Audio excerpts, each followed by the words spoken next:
Hello Waxhaw, Susanna Wedra here with a follow-up about our last board meeting.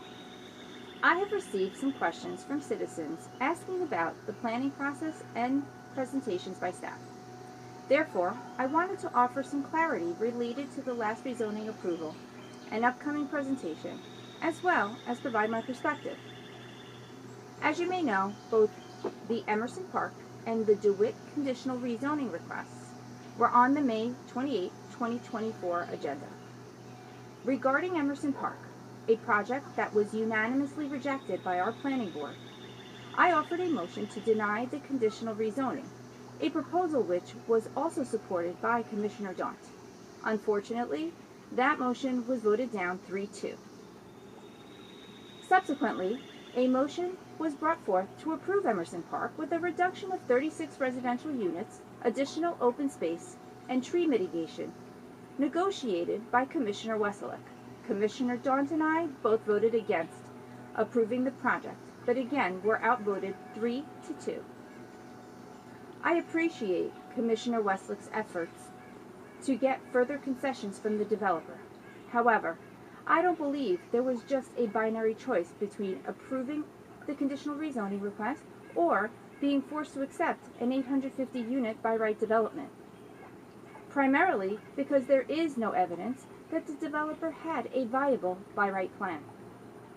Ask yourself, why would a developer invest all the time, money, and effort to apply for a conditional rezoning when they would have yielded more residential units and profit developing the property by right? Mayor Murray, who was certainly privy to all the information, summed this up perfectly. Let's take a look. I don't think we should put a whole lot of stock in that by right plan though either. You know, I mean, if they could have done that profitably, I think they probably would have, rather than go through all this hassle. So I wouldn't make the decision based on this by right plan that Madison mentioned. We don't I haven't seen that plan. That's what it boils down to me, is we haven't seen a by right plan. We're told, okay, according to the math and according to all the theory and the spreadsheets, you can do this. But does it come with other sort of mitigating circumstances that sort of makes it not profitable? And that's why they need this new zoning. Because, I mean, the one thing that I noticed right away when I looked at this is that this rezone basically moves the TC out of the creek, which is about 3 or 4 acres of unusable land in the creek, and it gives them an additional 5 acres in nice, flat, easy to work with land. So the 5 and the 3, that's at least 8 more acres that they're getting of good, flat, usable TC. So that's one of the reasons they want this rezoning. But if they had the ability to do 850 and they didn't have to come before us and listen to our crap, probably would have done that already. So it just feels like the 850 is this sort of threat, but it just, I question it, that's all.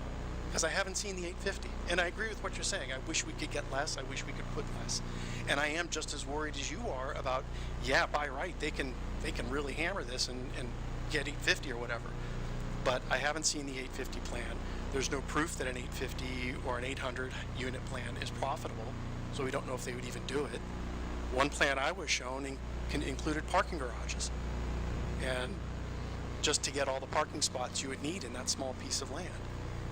And we all know those are very cost prohibitive, so how realistic is this other plan?